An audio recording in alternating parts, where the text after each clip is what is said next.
Executive Director of Global Privacy and Security by Design Center, and former Information and Privacy Commissioner for the Canadian province of Ontario. Now, Anne is going to share with us the privacy and design and trust by design concept. So over to you, Anne. Thank you, William. Am I unmuted? Hopefully I'm unmuted. Wonderful. Ladies and gentlemen, it's such a pleasure to be here to speak to you today. I'm just delighted. I want to tell you about privacy by design, which is something I created many years ago in my first term as Privacy Commissioner in Canada. But we've had a lot of success with it, so I want to tell you all about it. But I always like to start by dispelling the myths associated with privacy, which are abounding.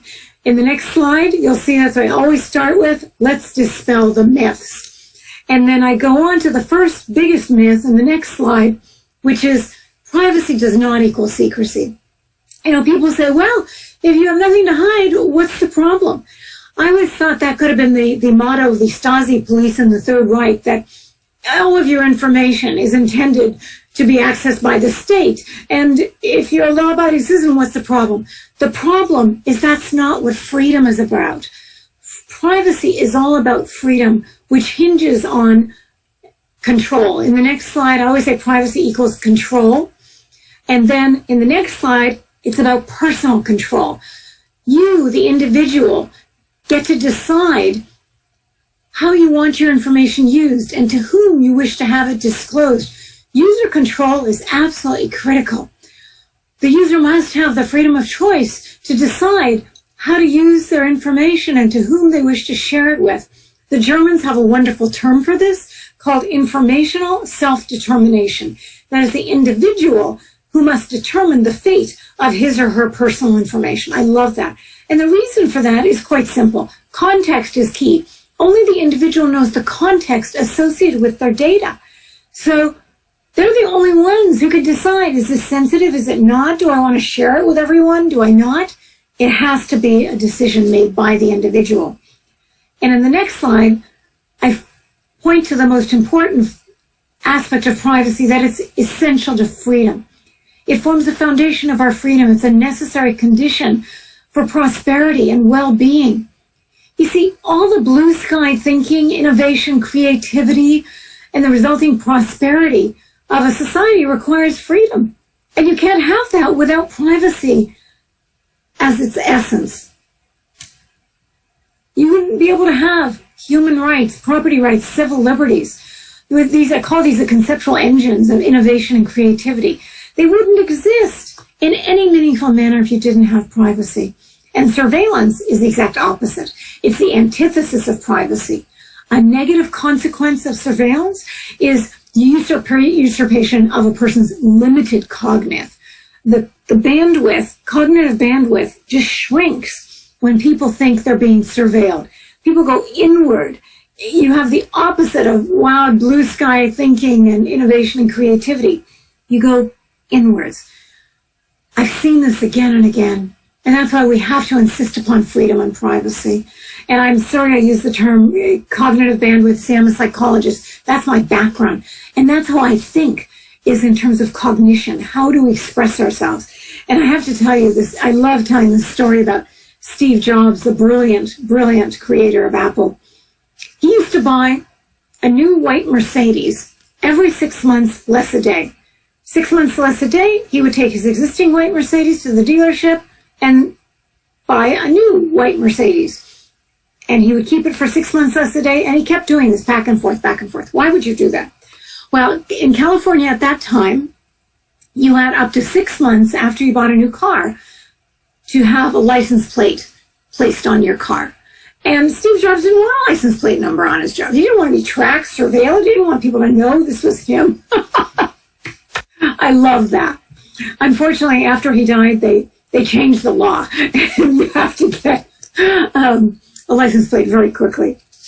I digress. Let me turn to privacy by design in the next slide. As I said, I created this in the early days of my first term as privacy commissioner. I had 3 terms as privacy commissioner. And when I first started my first term, You see, as I mentioned, I'm a psychologist. I'm not a lawyer. So I was dealing with all the lawyers in my office. And of course, they followed regulatory compliance. So we have privacy laws and we apply them whenever there's been any data breach or privacy infraction, and we apply the law and we get a just result. Very, very important. But you see, I brought a different approach to it. I wanted to prevent the privacy harms from arising. I wanted a model of prevention, much like a medical model of prevention, where you prevent the harms from arising. So that's what Privacy by Design was all about. And I created it literally at my kitchen table at home over 3 nights. And I took it into the office and I said, ladies and gentlemen, this is what I want us to do. In addition to regulatory compliance, of course, privacy laws are very important. So it took a little bit of doing because this was not a legal approach. It was very different, as you'll see. But my lawyers came around and we had great success with it. In the next slide, you'll see that it was adopted as an international standard in 2010. So privacy commissioners have a privacy conference internationally once a year. It's usually in Europe.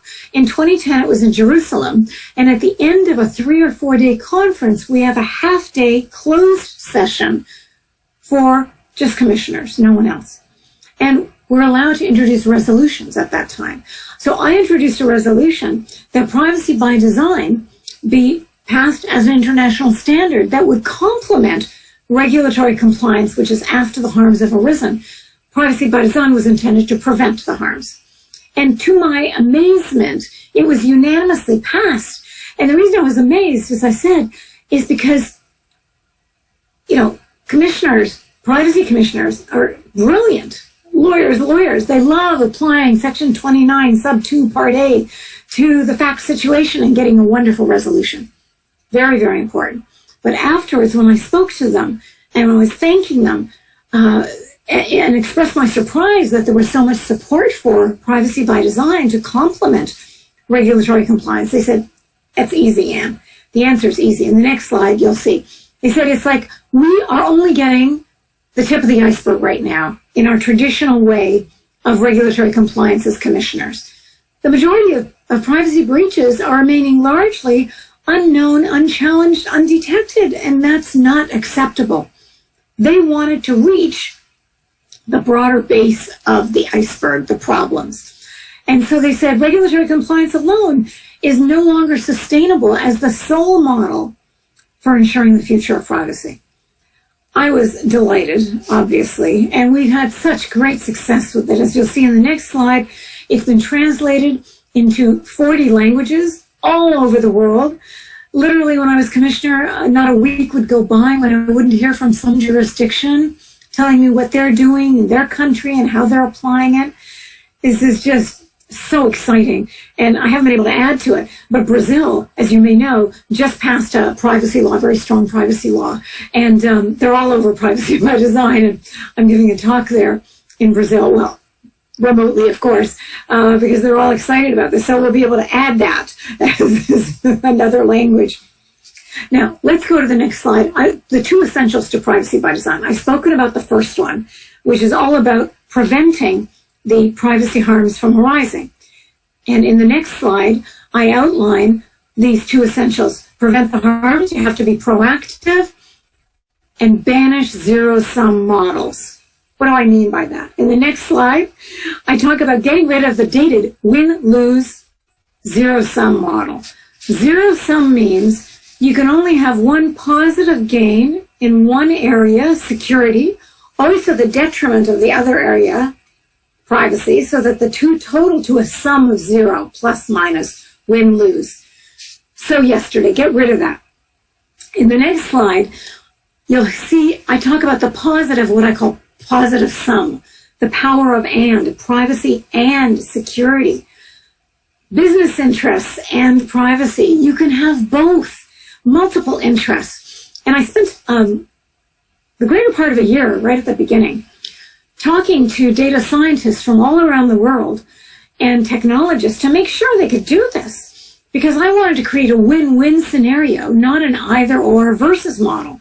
And I remember talking to Bruce Schneier, brilliant data scientist, cryptographer, and he said, Anne, it's nonsense. The zero-sum model involves unnecessary trade-offs and false dichotomies. It's so yesterday. It's nonsense. And it's as simple as replacing verses with and. If you get rid of the verses and say, we want privacy and security, business and privacy. I'll just tell you a quick story. When I was in graduate school at the University of Toronto, Anatole Rappaport, the brilliant creator of game theory, all of this, was there. And I just used to fawn at him. I just loved him so much. But you see, I'm the eternal optimist. So I always used to say to Professor Rappaport, why do people embrace zero sum, either or, win, lose? I'm the eternal optimist. I'd much rather have positive sum, which means two positive gains at the same time. Why do they embrace zero sum, Professor Rappaport? And he said, Anne, it's simple. It's the lazy man's way out. It's much easier to just have win-lose and worry about the success of one interest. He said, but it's so short-sighted. The greater returns always arise from a positive sum multiple gains model. And I've never forgotten that. Now, on the next slide, let me run you through the 7 foundational principles of privacy by design very quickly. I've already talked about being proactive. You want to prevent the harms from arising. Let me spend a minute on privacy as the default setting. This is a game changer, and it's critical. Instead of expecting your customers to go and wade through all the legalese and the terms of service and the pages and pages of the privacy policy in search of the opt-out box that says, do not use my information for any purpose other than the primary purpose of the data collection, which I've consented to. I mean, life is short. We know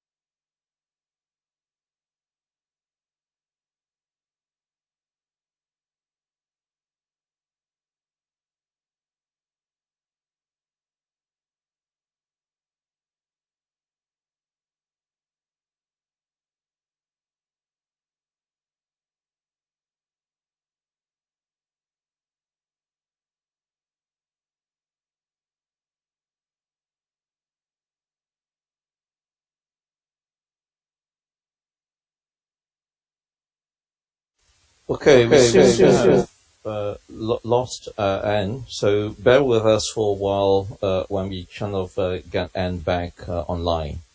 Sorry about this.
issue on the other side.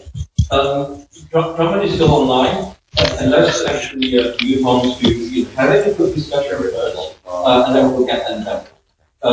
So let me also introduce Mr. Gordon Siegel.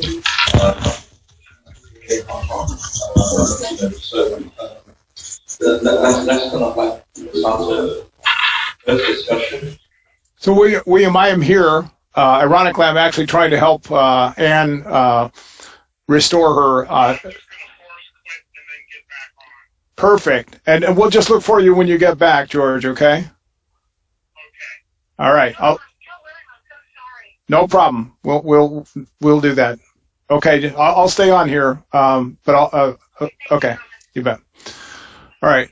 Sorry. It appears that she just ran into a computer issue, but I'm happy to, if I can help William. She should be back here, I think, in just a couple minutes.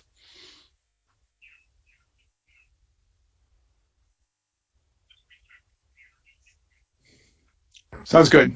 William, how can I help? Can you hear me? Yes, I can hear you. Okay. So, George, I'm going to be talking on the webinar for a minute. So, we can have a quick chat first on some of the questions that was sure raised from the audience. Yeah, during the break, I tried to provide deeper answers to a couple of those questions, but if there are more, I'd be happy to help. I think one of the questions on the governance is actually quite important in terms of kind of whether it is centralized or decentralized. If we have a governance kind of mechanism, how does that all fit in? Because as we were discussing earlier, preparing for this event. We did, one question in my mind is certainly technology alone is not going to work. I mean, nothing work purely from a technology point of view. So, in that sense, how does that distributed framework, address the issue of trust, and this broader governance issue, having a kind of a governance organization at the back, is this centralized or decentralized? Maybe you can kind of add some view and comment on that one. Yes, and I tried to capture that in my answer, but I typed. I'll go a little bit deeper now. I am picking up a pretty strong echo. Oh, it's gone. Great. So. Oh, now it's back again. Okay, I'm trying again. There. So the way I like to put it is, governance may be centralized, but ecosystems are decentralized. And an example I used earlier, for instance, of talking about our physical wallets and the credentials in there. We refer to this as a decentralized system because everyone can have a wallet.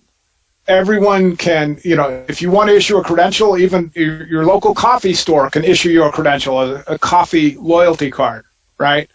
And your school and your employer and your insurance company, right? And so there is no, each of those issuers of credentials, and even if they put together a governance framework, you could say, well, that's centralized, but the whole system is decentralized because there is no central authority controlling all of it. That's why we need the protocols.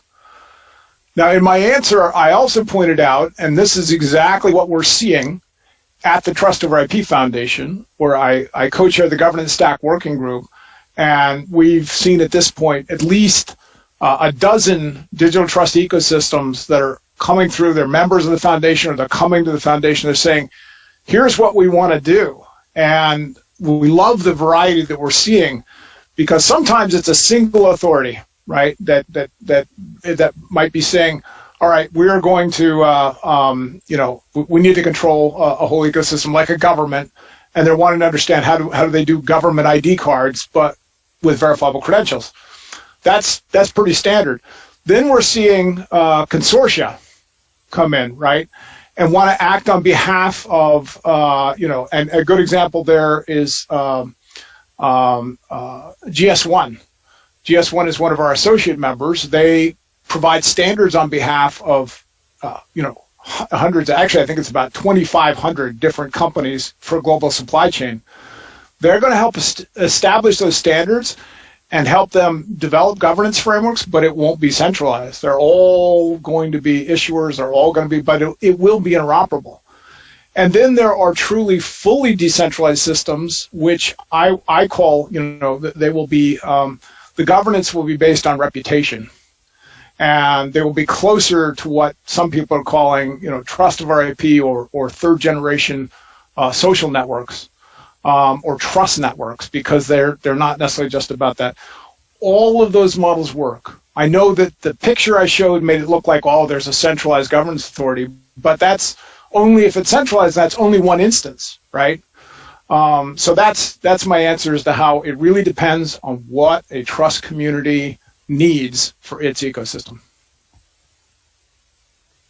That's very clear, Drummond. Now, I think, to follow on kind of what you've just said, as we all know, today we live in a physical world. We are accustomed to presenting our photo IDs to verify our identity. You have seen the IDs being adopted in other instances. You share some examples with IATA, with the NHS, and so on. Apart from the technology aspect, what are the other things that people need to be aware of? For example, from a individual's perspective, for the end user to accustom to, switching over to this sort of digital identity. What is that? Any comments on that point? Oh, absolutely. I believe there is actually a wonderful analogy, although some of the attendees on today's call may not be old enough to remember this. But, the web is not very old. Nobody was using a web browser 25 years ago. I used to say 20, but now it's, 2021. But seriously, 1996, there wasn't a web browser, right? The very first ones were out there, and they weren't even graphical yet, right? They were still character-based. So there was a period there where a whole population of internet users had to move from never having used a browser to suddenly having this new tool. And how did you use it? And how did you search for a website? How did you follow a link? How did you fill out a form? They were all brand new. And today, that's just, it's like sending a piece of mail, right? You learn that then in the third grade. So that, in my view, is going to be, that's what's coming now for digital wallets and digital agents. We are going to start to be exposed to a new tool. I'll give you an example specifically. The credit unions that I talked about with MemberPass, and I understand, I think Ann is on her way back. The credit unions had to say, hey, we've got this powerful new way for members to verify their identity and make it simple and fast and easy. But before they implemented the technology, they put all their effort into user-focused groups and to study the reaction, how to describe it, and then testing the user experience. And Evernym worked with them on that process because, again, this is new enough. It's sort of like deciding what's the best way to present a browser. And we learned so much together. This is, we started this process almost 3 years ago. And we went through that process for almost 2 years before they began actually issuing the credentials. And since they've been doing it for about a year now, there have been multiple iterations. It's getting better, cleaner, of course, faster. But that user experience is getting cycled in. And so what we're going to see is, I think, an adoption and another simple example, I like to talk about mobile boarding passes, right? As a traveler, when they were first introduced, I wanted nothing to do with them. It wasn't because I didn't like the idea, I just didn't trust it. right? If I was going to get on a plane, I wanted a piece of paper in my hand. I had, my phone when the battery died and everything else. Over about a 3-year period, I started using them a little bit more, and now I'm exactly the opposite. Always give me a digital boarding pass. If everything failed, I know there's still a way to get on the plane, right? I don't want to deal with the paper. I trust it better. I have multiple devices. I literally, I'm my own backup. I've got my iPad. If my phone failed for some reason, I'll pull up the boarding pass on my iPad. So I think that's exactly where we're going to be through in the adoption of digital wallets and digital agents and verifiable credentials. And we still have a lot to learn, but the beauty is the promise, the benefits are so clear and compelling that that's what moves it forward, just like it did with the web, just like it did with the internet. So I hope that helps. I'm listening in the background to see if I think Anne is coming back on. I can't. Give me just a second to check with Anne, since I have her in the background.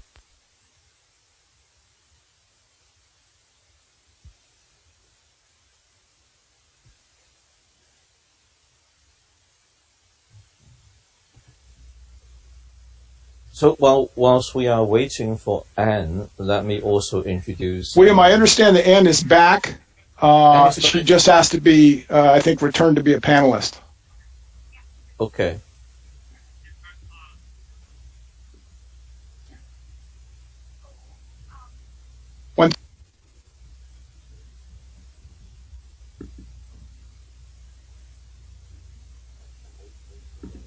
Oh, okay. Yes. So William, she's back in, but under a different name. Her husband's name, George Tomko. So, okay. If they can promote her to panelist. Okay, they're looking for you now.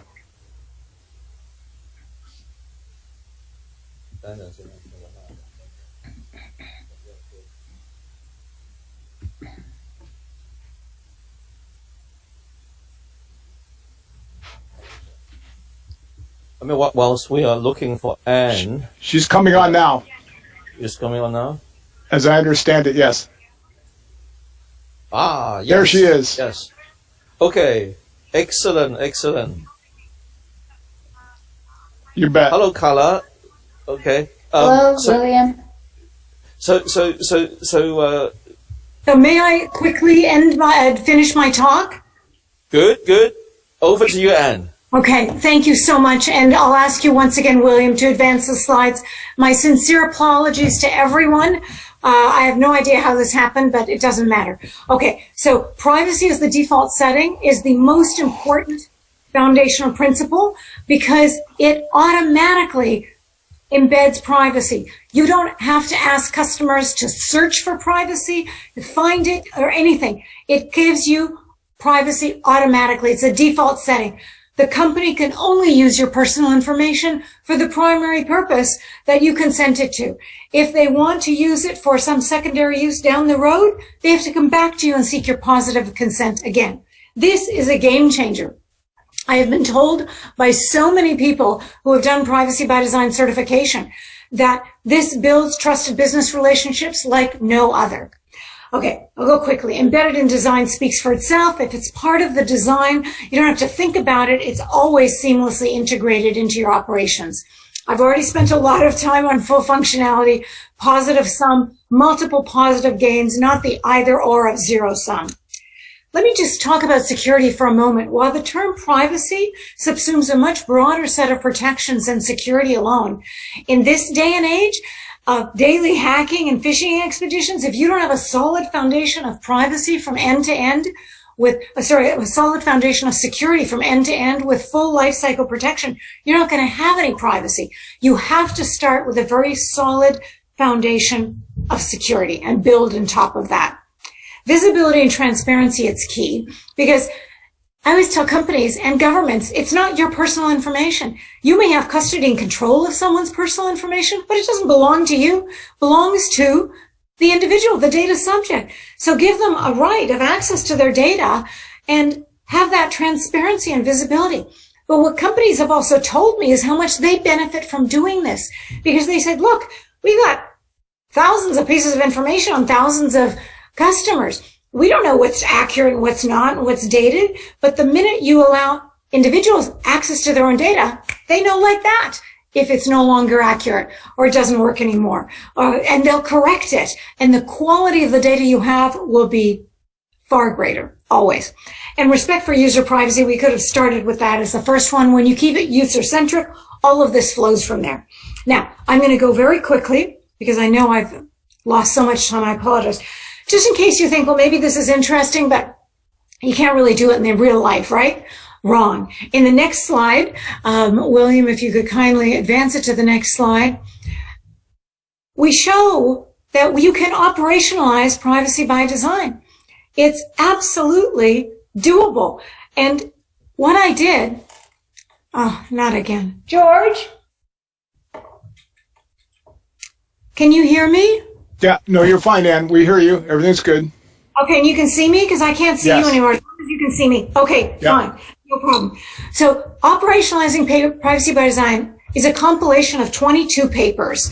Think of any big company, any tech company, Microsoft, Intel, HPE, Oracle, IBM, of course. I know I'm forgetting something.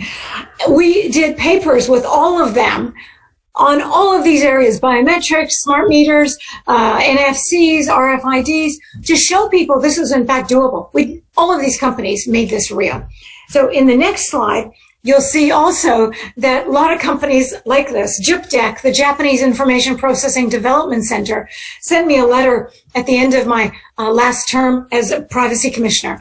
And they said, we have heard from Japan's private sector companies that we need to insist on the principle of positive sum, not zero sum, and become enlightened with privacy by design. And I thought, my goodness, if the Japanese can understand this so well, the value of positive sum over zero sum, and it's not their primary language, English, then surely the rest of us can figure this out. Now, let me turn to the GDPR in the next slide, which you're all very familiar with, the General Data Protection Regulation. Oh, that's right. First, before I go to the GDPR, the cost of taking a proactive approach. Of course, there's a cost involved, but if you take a proactive approach with privacy by design, it will be a fraction of the cost you will incur when you, in fact, do have a privacy breach, data breach, privacy infraction. These days, they're not lawsuits anymore. They're class action lawsuits. This costs companies millions of dollars. And what's worse is the damage to your brand, the damage to your reputation may be irreparable. It can wipe out companies because the loss of consumer confidence and trust just go out the door. So get smart, get proactive, spend a little money up front, and save yourself millions afterwards. Okay, now we're going to go to the GDPR slide, which is the next slide. And you all know that it came into effect on 2018, 2 years ago, and it strengthens privacy data protection for individuals, but it gives citizens greater control over their personal information. And as I mentioned, privacy is all about personal control. So in the next slide, you'll see that one of the exciting things for me is not only does the GDPR do that, but they added privacy by design and privacy as the default in the GDPR. It's called data protection by design because privacy is called data protection in Europe and Canada and the US. You know, we have privacy commissioners. In Europe, they have data protection commissioners, but it's the same thing. But they included privacy by design as data protection by design and privacy as the default in the GDPR, which was a total game changer. And in the next slide, while I would not be so bold as to say this, Information Age said it's not too much of a stretch to say that if you implement privacy by design, you've mastered the GDPR. Now, as I said, I would never go that far because there's so much more to the GDPR than privacy by design. But I think the point they were trying to make here is that if you do privacy by design, the strength of the privacy and data protection you introduce is so great that you may meet a number of the other clauses of the GDPR. Very exciting. And in Canada, we used to have very strong privacy laws. We don't anymore. In the next slide, our Privacy Commissioner of Canada said, look, let's get moving on this. We need to upgrade our existing privacy laws in Canada, which were from the early 2000s, and we need to integrate approaches such as privacy by design. So the year after this, in the next slide, the federal government introduced a paper called Towards Privacy by Design, which was all about upgrading our federal law. And we thought they were going to introduce privacy by design. Have they done it? No. That's why talk is never enough. You have to walk the talk. In the next slide, I'll just show you we've had great success with privacy by design certification, which we do with KPMG. Companies come to us regularly. They want to be certified, and they want to tell their customers the lengths they're going to protect their privacy. We've had great success with this. And in the next slide, very briefly, privacy by design, ready for takeoff, and it talks about all the different things happening in the European Union. Ladies and gentlemen, I'm going to go very quickly because I don't want to take up the remaining time for the panel. So the next slide, I'm just going to tell you about some amazing global privacy and security experts who came together to support global privacy and security by design. In the next slide, you'll see that we've had great success, and I've been teaching a course at Ryerson University here in Canada on privacy by design, the global privacy framework. If you have any interest, take a look at this, and I'd love to have you as a student.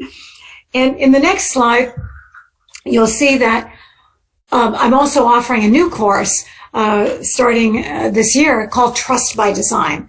Because I want to really address the growing trust deficit as an extension of privacy by design, because it's all about trust.